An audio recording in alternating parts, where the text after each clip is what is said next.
Hello दोस्तों, क्या हाल है। तारीख आज 29 जुलाई 2024, दिन मंडे सोमवार, हिंदी तिथि नवमी। और आइए बात करते हैं आज के मुख्य समाचार में देश भर की तमाम बड़ी खबरों पर नजर डालते हैं। देखिए, एक तो आज के दिन को इंटरनेशनल टाइगर डे यानी कि अंतर्राष्ट्रीय बाघ दिवस के रूप में मनाते हैं। और वहीं दोस्तों आज 29 जुलाई को सावन का दूसरा सोमवार भी है। आज के दिन सूर्यास्त के बाद शिव पूजा करनी चाहिए। जल, दूध, बिल पत्र के साथ ही भगवान शिव शंकर भोलेनाथ को सम्मी के पत्ते भी चढ़ा सकते हैं। और सावन के हर सोमवार पर शिव का जलाभिषेक भी जरूर करना चाहिए। तो चलिए देवाधिदेव महादेव का नाम लेते हुए आगे बढ़ते हैं खबरों में। जय शिव शंकर, हर हर महादेव, ओम नमः शिवाय, जय महाकाल। चलिए दोस्तों आगे बढ़े खबरों में। देखिए आप 1 अगस्त से फिसलन और क्रैक वाले फुटवियर से आपको छुटकारा मिल जाएगा, क्योंकि BIS सर्टिफाइड जूते चप्पल की ही बिक्री होगी। सरकार की तरफ से यह नया नियम लागू किया जा रहा। हमारे देश में बिकने वाले फुटवियर यानी कि जूते चप्पल अब ज्यादा टिकाऊ होंगे, क्योंकि सरकार के नए मानक के अनुसार इन्हें बनाना होगा। और BIS सर्टिफिकेट वाले फुटवियर 5% तक महंगे भी हो सकते हैं अगस्त के महीने से ही। चलिए अगली खबर देखिए आप। सुप्रीम कोर्ट का एक बड़ा फैसला, अब थर्ड पार्टी बीमा के लिए PUC प्रमाण पत्र जरूरी नहीं होगा। सुप्रीम कोर्ट ने अपने ही आदेश में लगाई हुई शर्त को हटा दिया है, यानी कि जो गाड़ी का, वाहन का थर्ड पार्टी इंश्योरेंस करवाते हैं ना, तो उसके लिए इतने दिन PUC प्रमाण पत्र यानी प्रदूषण सर्टिफिकेट जरूरी था, लेकिन अब ये नहीं होगा जरूरी। सुप्रीम कोर्ट ने 10 अगस्त 2017 के आदेश में लगाई इस शर्त को हटा दिया। फिलहाल अगली खबर देखिए आप। तंबाकू खाने और उसे बेचने वाले सावधान हो जाएं, ये नियम न मानने वालों पर होगी अब सख्त कार्रवाई। दरअसल अभी मौजूदा नियम क्या है? तंबाकू, गुटखा, सिगरेट, पान मसाला, इन चीजों की मैन्युफैक्चरिंग में FDI यानी कि फॉरेन डायरेक्ट इन्वेस्टमेंट पर रोक है। लेकिन अब सरकार इस नए नियम पर काम कर रही है। 2016 में ही सरकार ने तंबाकू इंडस्ट्री में FDI पर बैन लगाया था, ठीक है।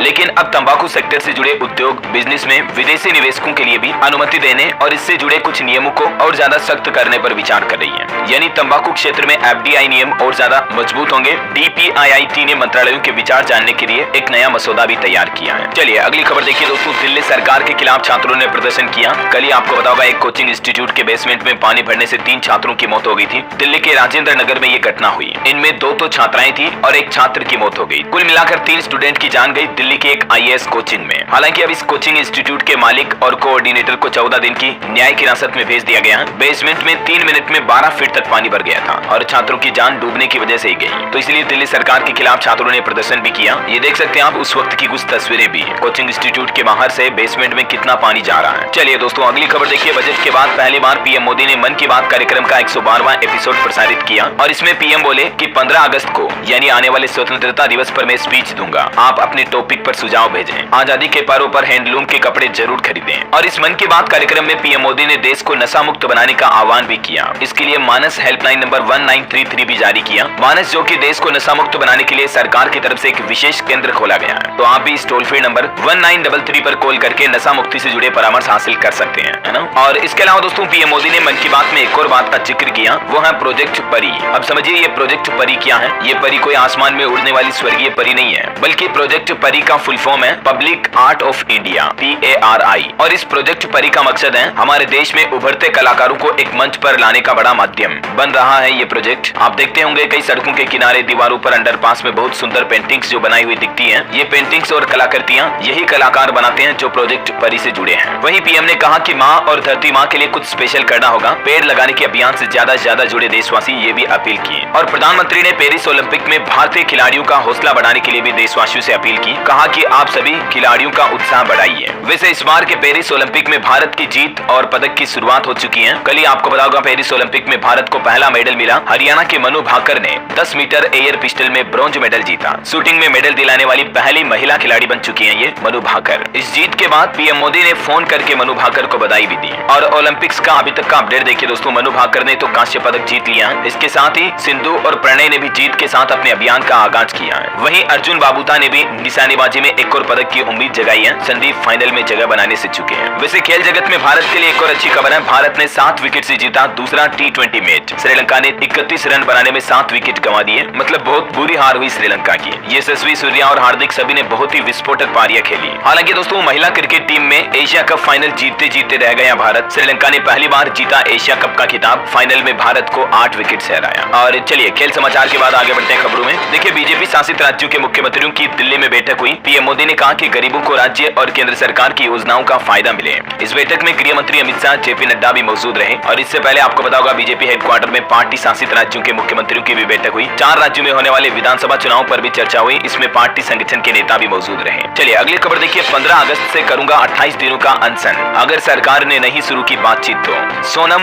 वांगचुक की तरफ से ये बड़ा ऐलान किया है। ये नाम हो सकता आपने जरूर सुना होगा, सोनम वांगचुक, जो कि एक जलवायु कार्यकर्ता और प्रसिद्ध इंजीनियर है, जो कि जम्मू कश्मीर लद्दाख के लोगों के लिए काफी समय से आंदोलन कर रहे हैं। लद्दाख को राज्य का दर्जा व 6ठी अनुसूची में शामिल करने की इनकी प्रमुख मांग है। अभी बीते महीनों में मार्च में भी वो 21 दिनों का अनशन कर चुके हैं और इस बार 15 अगस्त स्वतंत्रता दिवस से फिर से ये अनशन शुरू करेंगे और इनका कहना कि 28 दिनों तक चलेगा। बस इनकी मांग है कि सरकार एक बार इनके साथ बातचीत करे, कोई मसला निकाले। वहीं इधर विधानसभा चुनाव से पहले जम्मू कश्मीर को भी पूर्ण राज्य का दर्जा देने की मांग की जा रही है। गुलाम अहमद मीर ने ये मांग करते हुए कहा कि प्रशासन व लोगों के बीच संपर्क नहीं है, इसलिए जम्मू कश्मीर को राज्य का दर्जा बहाल करना चाहिए। चलिए अगली खबर देखिए दोस्तों। देश की राष्ट्रपति द्रौपदी मुर्मू ने बड़ा फेरबदल करते हुए कई राज्यों के राज्यपालों को बदल दिया है। 10 राज्य और एक यूटी यानी कि यूनियन टेरिटरी यानी केंद्र शासित प्रदेश में 6 नए राज्यपाल नियुक्त किए गए और 3 का ट्रांसफर भी किया है। देखिए हरिभाऊ बागड़े राजस्थान के नए राज्यपाल होंगे, रामेना डेका छत्तीसगढ़ के, संतोष गंगवार को झारखंड का जिम्मा दिया और ओम माथुर को सिक्किम का गवर्नर बनाया गया। पंजाब के नए गवर्नर बने गुलाम चंद कटारिया, राधा कृष्णन को महाराष्ट्र की तो संतोष गंगवार को झारखंड की जिम्मेदारी सौंपी। और भी ये पूरी लिस्ट आप देख सकते हैं किन किन राज्यों में कौन नए राज्यपाल को नियुक्त किया। चलिए अगला अपडेट है, रूस की नेवी डे परेड में शामिल हुआ हमारा भारत भी। युद्धपोत INS तबर ने लिया परेड में हिस्सा,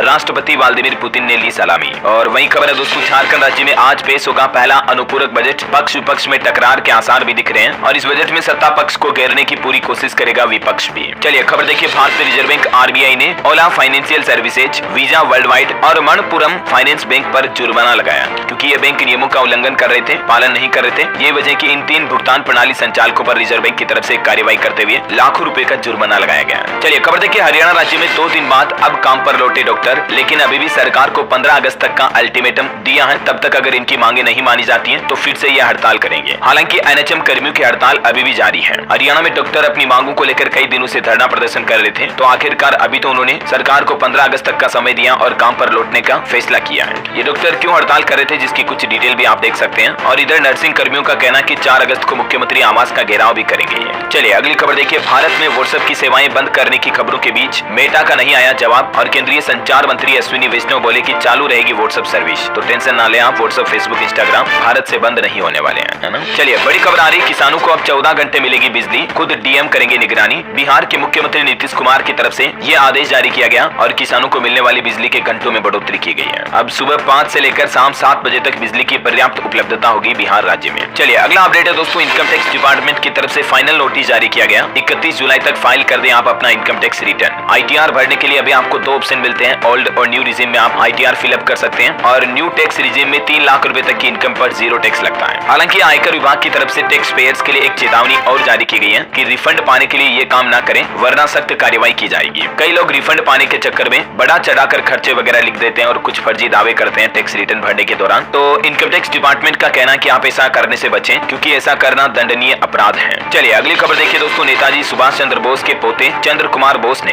प्रधानमंत्री नरेंद्र मोदी को एक चिट्ठी लिखी और उन्होंने कहा कि सुभाष विमान हादसे में मारे गए थे। सरकार अंतिम बयान जारी करे ताकि झूठी कहानियां रुक सकें, जापान से उनके अवशेष भी वापस लाएं। ये उन्होंने सरकार से मांग की है। चलिए खबर है दोस्तों, उन्नत UAV बनाने के लिए भारत की मदद करेगा US। 31 प्रीडेटर ड्रोन सौदे के तहत अमेरिका ने ये प्रस्ताव भी रखा भारत के सामने। चलिए खबर है दोस्तों, संस्कृति मंत्रालय आयोजित करेगा राज्य संग्रहालय सम्मेलन। देश की वास्तुकला के चर्चे होंगे इसमें। इस दौरान भारत और विदेश के विशेषज्ञों के साथ नॉर्थ और साउथ ब्लॉक की वास्तुकला और भौतिकता समेत संरक्षण में विश्व स्तरीय व्यवस्थाओं को लेकर चर्चाएं की जाएगी। जल्दी ये सम्मेलन का आयोजन होगा। और वहीं देखिए, राज्यसभा में एक नया प्रस्ताव रखा गया। AI से श्रमिकों के अधिकारों की रक्षा के लिए निजी विधेयक राज्यसभा में सूचीबद्ध किया गया है और इसमें कुछ प्रस्ताव भी रखे गए हैं, जिसकी डिटेल भी आप देख सकते हैं स्क्रीन पर। AI यानी कि आर्टिफिशियल इंटेलिजेंस को किस तरह से श्रमिकों के लिए बेहतर तरीके से यूज किया जा सके, इसको लेकर ये प्रस्ताव है ना। और वहीं देखिए, PM मोदी ने कहा कि विकसित भारत के लिए विकासशील और विकास की विरासत जरूरी है। मुख्यमंत्री परिषद की बैठक में बोले PM मोदी। और देखिए, PMNCH के कार्यकारी निदेशक का कहना है कि भारत के पास विकासशील देशों का नेतृत्व करने की ताकत है। मातृ शिशु देखभाल रणनीति पर बोले रजत खोसला। हालांकि नीति आयोग का कहना है कि अगर हमें साल 2047 तक विकसित भारत बनाना है तो भारतीयों की सालाना आय 15 लाख होनी चाहिए और $30 ट्रिलियन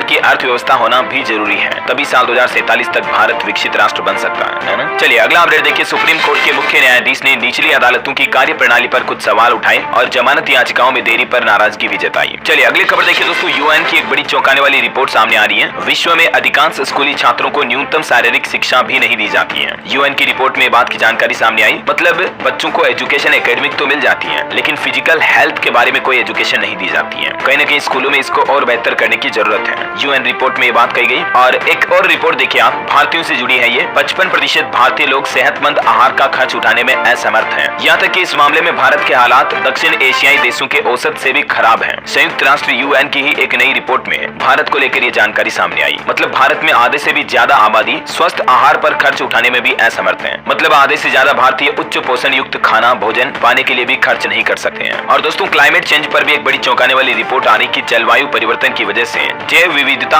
यानी कि बायोडायवर्सिटी में 39% तक गिरावट आ सकती है। और इसलिए दुनिया भर के वैज्ञानिकों का यह कहना कि इस पर तत्काल उपाय जरूरी है, वरना दुनिया में कई जीव जंतुओं की आबादी मतलब प्रजातियां पूरी की पूरी प्रजाति स्पीसीज खत्म हो सकती है। बायोडायवर्सिटी ही खत्म हो जाएगी इससे।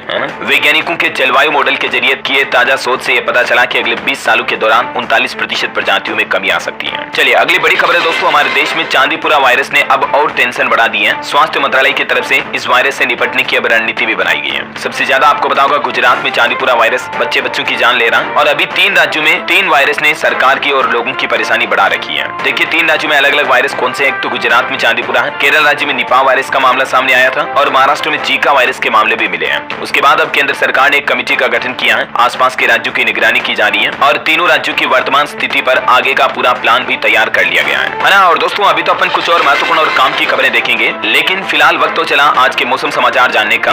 चलिए आपका एक सेकंड भी टाइम वेस्ट किए बिना सीधे आगे बढ़ते हैं खबरों में। मौसम समाचार देखिए आप, बारिश का कहर देखा जा रहा है। राजस्थान मध्य प्रदेश समेत 17 राज्यों में आज भी बारिश का अलर्ट है। उत्तराखंड में हाईवे भी बहा, भूस्खलन में 4 लोगों की जान चली गई। देखिए यूपी उत्तराखंड में बारिश की वजह से पिछले 24 घंटों में 4 मौतें हुई और उत्तर प्रदेश में तो बाढ़ की वजह से 350 गाँव डूबे हैं। अभी भी आज भी 22 राज्यों में भारी बारिश का अलर्ट है। देखिए कुछ अलग अलग राज्यों के हालात। उत्तर प्रदेश से शुरू करते हैं। लखीमपुर में बाढ़ में एक बाइक सवार बह गया, राहगीरों ने खींचकर बाहर निकाला। ललितपुर में बांध के 4 और गेट खोले गए।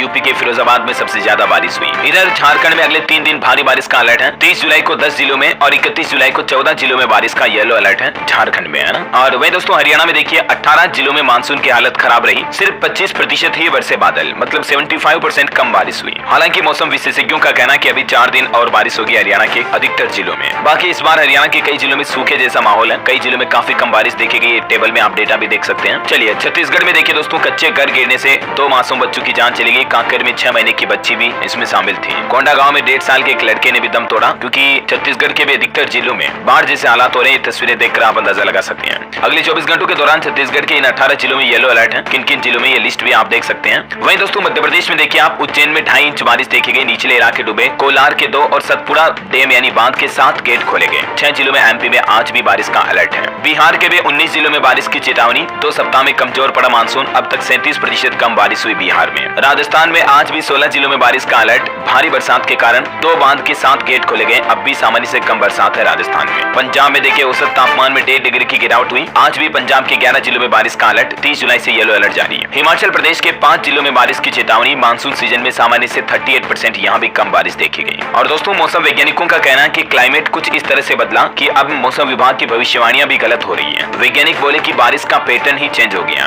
पढ़ा लिखा सब फैल जा रहा है और अब मौसम का पूर्वानुमान लगाना भी एक बड़ी चुनौती बन गया है। वाकई में देखा जाए दोस्तों तो आजकल कई जगहों पर जब चेतावनी जारी होती तब बारिश आती ही नहीं है। जब चेतावनी नहीं होती तब बारिश आ जाती है। तो ये सब कुछ वजह है जलवायु परिवर्तन, क्लाइमेट चेंज, जो प्रदूषण वगैरह की वजह से हम बिगाड़ रहे हैं। खैर आगे मौसम कैसा रहेगा देखिए आप। 29 जुलाई को इन राज्यों में बारिश होने की संभावना है आज। और चलिए दोस्तों मौसम के बाद सराफा बाजार पर नजर डालें तो देखिए आप, मार्केट एक्सपर्ट का कहना है कि सोने चांदी के दाम फिर से बढ़ सकते हैं। अगले 5 महीनों में 8 बड़े त्योहार आएंगे और देव उठनी 11 के बाद विवाह वगैरह के 16 मुहूर्त भी रहेंगे। तो इससे गोल्ड की डिमांड बढ़ेगी। तो अभी कुछ दिनों तक तो सोना सस्ता रहेगा, लेकिन आने वाले समय में सोना महंगा हो सकता है। अगले 4 महीनों में ये कुछ त्योहार वगैरह रहेंगे, जैसे 19 अगस्त को रक्षाबंधन, फिर जन्माष्टमी, गणेश चतुर्थी, दशहरा वगैरह वगैरह ना। चलिए स्टॉक मार्केट पर भी अपडेट आने की शेयर बाजार में इस सप्ताह तेजी का अनुमान है, क्योंकि कई कंपनियों के तिमाही नतीजे आएंगे। ऑटो सेल से लेकर FII फ्लो तक कई सारे फैक्टर्स तय करेंगे बाजार की चाल। और वहीं कंपनी डील्स पर खबर देखिए आप, अल्ट्राटेक ने इंडिया सीमेंट की 32.72% हिस्सेदारी खरीदी। 3954 करोड़ रुपए में डील हुई।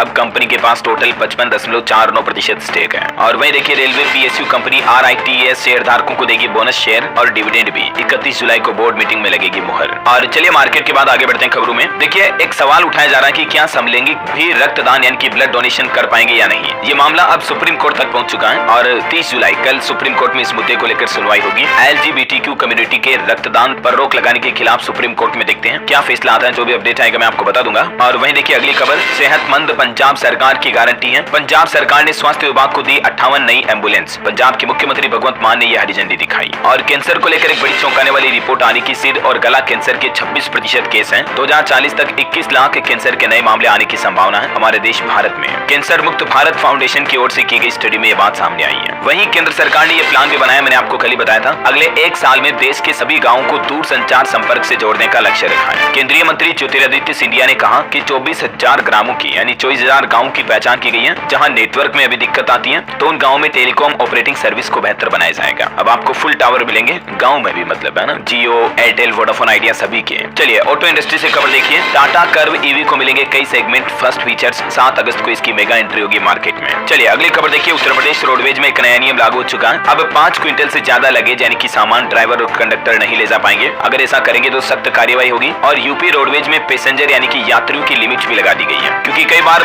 ज्यादा सामान होने की वजह से यात्रियों को असुविधाओं का सामना करना पड़ता है। ये वजह कि यूपी रोडवेज के लिए ये नए नियम लागू किए गए हैं। चलिए कुछ और स्टेट न्यूज अपडेट देखते हैं दोस्तों। राजस्थान के सरकारी स्कूलों में अब मनाई जाएगी सावरकर जयंती। जम्मू कश्मीर से 370 हटाने का उत्सव भी मनाया जाएगा। और बच्चे साल में 213 दिन ही पढ़ने जाएंगे स्कूल में। हर महीने 2 दिन नो बैग डे रहेगा। ये कुछ राजस्थान के एजुकेशन सिस्टम में नए नियम लागू किए जा रहे हैं। सभी सरकारी स्कूलों में 28 मई को हर साल सावरकर जयंती मनाई जाएगी। और 5 अगस्त को जम्मू कश्मीर से आर्टिकल 370 हटाने को लेकर भी स्कूलों में उत्सव का आयोजन होगा। शिक्षा विभाग की तरफ से इस संबंध में निर्देश भी जारी कर दिए गए हैं। ये कुछ डिटेल्स आप देख सकते हैं नई टाइम टेबल की, है ना। और वहीं खबर है कि राजस्थान सरकार जल्द ही जनसंख्या नियंत्रण को लेकर भी कानून ला सकती है। मुख्य सचेतक बोले कि समुदाय बढ़ाने की योजना बनाने वालों पर अंकुश लगाया जाएगा। विश्व हिंदू परिषद के अध्यक्ष का भी ये कहना है कि जनसंख्या घुसपैठ से बढ़ रही है। हिंदुओं को 3 बच्चे पैदा करने चाहिए। दुकानों पर नाम लिखने का प्रावधान मनमोहन सरकार लाई थी। ये कुछ कंट्रोवर्सी भी चल रही है अब इस मुद्दे को लेकर। चलिए अगली खबर देखिए दोस्तों, एक नया मोबाइल ऐप लॉन्च किया गया जो ये बताएगा कि आप किसी सरकारी योजना के लिए पात्र हैं या नहीं।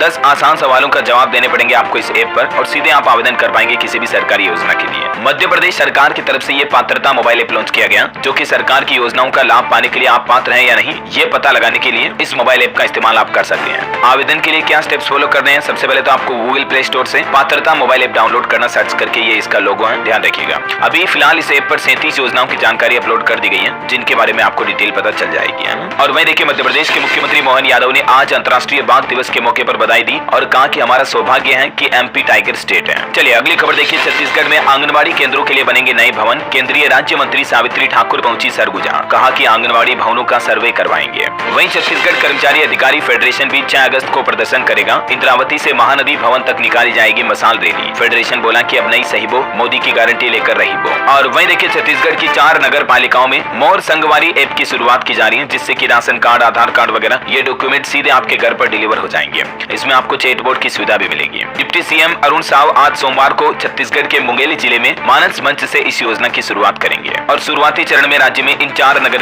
छत्तीसगढ़ राज्य में इन 4 नई नगर पालिकाओं में इस सिस्टम की शुरुआत होगी, है ना। चलिए अगली खबर देखिए, उत्तर प्रदेश में 20,000 करोड़ तक होगा अनुपूरक बजट। 30 जुलाई को दोपहर 12:30 बजे पेश होगा अनुपूरक बजट। 12 अध्यादेश भी सदन में पेश किए जाएंगे। वहीं देखिए यूपी लखनऊ में जुटे 29 देशों के स्टूडेंट्स CMS के इंटरनेशनल मैथमेटिक्स इवेंट में मेडल के लिए टीमों में होड़ भी लगी हुई है। आज सोमवार को कल्चरल इवेंट भी होगा। और देखिए 29 जुलाई को आज अयोध्या से जल लेकर निकलेंगे कांवड़ियां। 1 अगस्त की रात 12 बजे से शुरू होगा जलाभिषेक। 8 जिलों की फोर्स भी बुलाई गई यूपी में। बस्ती में श्रावण मास की तेरस पर यह प्लान है। अच्छा, हिमाचल प्रदेश में भी एक नया नियम लागू हो चुका। अब जो घूमने पर्यटक आएंगे उनको अपने साथ में गार्बेज बैग लाना होगा। हाईकोर्ट के आदेश के बाद हिमाचल सरकार ये अनिवार्य नियम लागू करने की तैयारी कर रही है। वाहन में थैला नहीं होने पर सीधा जुर्माना भी लगेगा। ये पर्यटकों के लिए कूड़े कचरे का थैला रखना होगा। जो आप कोई चॉकलेट, चिप्स, वेपर्स खा रहे हो तो उनकी खाली थैलियां होगी। आपका जो भी कूड़ा कचरा होगा ना, आपको अपने साथ ही थैले में लेके घूमना होगा। हिमाचल प्रदेश में ग्रीन स्टेट बनाए रखने के लिए यह नया आदेश जारी हुआ है, ठीक है। और देखिए आप उत्तराखंड के मुख्यमंत्री पुष्कर सिंह धामी ने भी प्रदेशवासियों से अपील की और कहा कि आने वाले 15 अगस्त पर तिरंगे के साथ जरूर अपलोड करें सेल्फी। प्रधानमंत्री नरेंद्र मोदी ने भी मन की बात में कहा कि 15 अगस्त अब दूर नहीं, दुनिया भर में तिरंगा लहराने का मौका है। और पीएम मोदी ने इस बार भी देशवासियों से हर घर तिरंगा अभियान से जुड़ने की अपील की है। यानी हम सभी को अपने घरों में तिरंगा झंडा लहराना है। बड़ी योजना से लेकर तिरंगे सेल्फी तक पीएम के मन की बातें शुरुआत शुरुआत में मैंने आपको बताई थी इस खबरों के वीडियो में। चलिए अगली बड़ी खबर देखिए। चौंकाने वाली खबर आ रही कि 2.5 लाख युवाओं को देश से निकाल सकता है अमेरिका, जिनमें काफी बड़ी संख्या में भारतीय स्टूडेंट भी शामिल हैं। वजह ये दोस्तों कि अमेरिका एक नया सिस्टम लागू करने जा रहा। 21 साल के होते ही अमेरिका से निकाल दिए जाएंगे विदेशी युवा। ग्रीन कार्ड का इंतजार कर रहे भारतीय छात्रों की भी मुश्किलें काफी बड़ी हैं। चलिए अगली खबर देखिए। दिल्ली में मरीजों के लिए गुड न्यूज है, अब ऑनलाइन मिलेगी अस्पतालों में खाली आईसीयू बेड की जानकारी। दिल्ली के सभी सरकारी अस्पतालों में इलाज कराने वालों के लिए यह राहत भरी खबर है। जल्दी दिल्ली सरकार एक कंट्रोल रूम शुरू करने की सिफारिश भी की है इस नए सिस्टम पर। और ये जो दिल्ली गवर्नमेंट का पोर्टल है health.delhi.gov.in, इस पर आपको ऑनलाइन डैशबोर्ड में सब कुछ डिटेल मिल जाएगी कि कौन से हॉस्पिटल में कितनी सीट बेड वगैरह खाली है ना। और वहीं देखिए दिल्ली में 3 प्रमुख सरकारी अस्पतालों में डॉक्टर, नर्स और पैरामेडिकल स्टाफ के 2000 से ज्यादा पद खाली पड़े हैं, जिन्हें भी जल्द ही भरा जाएगा। चलिए अगला अपडेट देखिए। हरिद्वार बदायूं हाईवे पर जीरो ट्रैफिक सिस्टम लागू किया गया। भारी वाहनों का संचालन बंद करके रूट डाइवर्ट भी किए गए हैं। कांवड़ यात्रा के चलते ये प्रशासन की व्यवस्थाएं की जा रही है। और वहीं देखिए दोस्तों सरकार की एक नई प्लानिंग, अब जमीन का भी बनेगा आधार कार्ड, कोई भी हड़प नहीं सकेगा आपका भूखंड। अब आपके खाली प्लॉट, जमीन वगैरह इनके भी आधार कार्ड की तरह डॉक्यूमेंट बनेंगे। हाल ही में आपको बताऊंगा इस बार बजट में भी सरकार ने ये घोषणा की थी। इस योजना के तहत आपकी जमीन को 14 अंकों का एक विशिष्ट संख्या का नंबर मिलेगा, जिसे भू आधार UL पिन नंबर के नाम से जाना जाएगा। जल्दी ये बनाने की प्रोसेस शुरू होगी। सरकार इसके लिए पोर्टल वगैरह भी शुरू करेगी, तो अपडेट में आपको बता दूंगा इसी चैनल न्यूज के माध्यम से। फिलहाल देखिए अगली बड़ी अच्छी खबर। बिहार के 17,046 स्कूलों की तस्वीर बदलने वाली है, क्योंकि इन स्कूलों में हाईटेक सुविधाओं के साथ ही स्मार्ट एजुकेशन सिस्टम भी शुरू किया जाएगा। स्मार्ट क्लासेस शुरू होंगे, है ना। PM श्री के लिए भी स्कूल संचालन के लिए इस पोर्टल के जरिए आवेदन किए जा सकते हैं। और चलिए एजुकेशन के कुछ और अपडेट देखते हैं। देखिए CUET UG एग्जाम का रिजल्ट जारी हो चुका है। 13 लाख से ज्यादा स्टूडेंट के स्कोर कार्ड रिलीज हुए, आप इस ऑफिशियल पोर्टल के जरिए चेक कर सकते हैं। और वहीं केट कॉमन एडमिशन टेस्ट के लिए भी 1 अगस्त से अप्लाई कर सकेंगे। IIM कलकत्ता ने तारीखों का ऐलान किया। और खबर है दोस्तों हिमाचल प्रदेश पुलिस भर्ती को लेकर अपडेट देखिए। पहली बार लंबाई के भी मिलेंगे अतिरिक्त अंक। 1226 पुलिस कांस्टेबल पदों के लिए जो ये भर्ती होने वाली है, इस बार इसमें लंबाई के अतिरिक्त मार्क्स दिए जाएंगे। जो ज्यादा स्टूडेंट लंबे हैं उन्हें एक्स्ट्रा मार्क्स मिलेंगे, ये डिटेल आप देख सकते हैं ना। और वहीं मोबाइल फोन लॉन्चिंग पर खबर देखिए। दुनिया का सबसे पतला स्मार्टफोन भी 1 अगस्त को लॉन्च होगा। मोटोरोला एज 50 इसका नाम है। और Oppo K12X स्मार्टफोन भी आज लॉन्च होगा। इसमें आपको 45 वॉट का super fast charger, 50 megapixel camera मिलेगा, HD+ डिस्प्ले और अनुमानित कीमत इसकी 25,000 रुपए तक हो सकती है ना। और कुछ अंतर्राष्ट्रीय न्यूज देखिए आप। इजराइल पर हिजबुल्लाह ने 10 महीने में सबसे बड़ी एयर स्ट्राइक की, जिसमें 12 और लोगों की जान चली गई, जिनमें ज्यादातर तो बच्चे हैं। विदेश मंत्री बोले कि हम दूसरी जंग के बेहद करीब हैं। इजराइल हमास जंग अभी भी थमने का नाम नहीं ले रही है। इधर US इजराइल मसले पर भी देखिए आप। शांति बहाली के दबाव के बीच अमेरिका में ट्रंप से मिले इजरायली PM बेंजामिन नेतन्याहू और कहा कि हम युद्ध विराम पर काम कर रहे हैं। और अंत में दोस्तों आज का राशिफल देखते हैं। देखिए मेष राशि वालों के लिए नौकरी और बिजनेस में अच्छा दिन रहेगा आज 29 जुलाई का। और मकर राशि के लोगों को भी सितारों का साथ मिलेगा। और कर्क राशि के लोगों को मिलेगा नया टारगेट। तुला राशि के लोग परिस्थिति देखकर निर्णय लेंगे तो बेहतर रहेगा। वैसे ये जो सप्ताह आज से नया शुरू होने जा रहा है 28 जुलाई से लेकर 3 अगस्त तक, ये लगभग सभी राशियों के लिए बहुत ही अच्छा रहेगा। और इसी के साथ ही अगर आपको वीडियो अच्छा लगा तो इसे लाइक करना, शेयर भी करना, न्यूज चैनल को सब्सक्राइब करके बेल आइकन जरूर दबा देना। रोजाना ऐसी इन्फॉर्मेटिव काम की खबरें देखते रहने के लिए। जय हिंद, जय भारत, वंदे मातरम।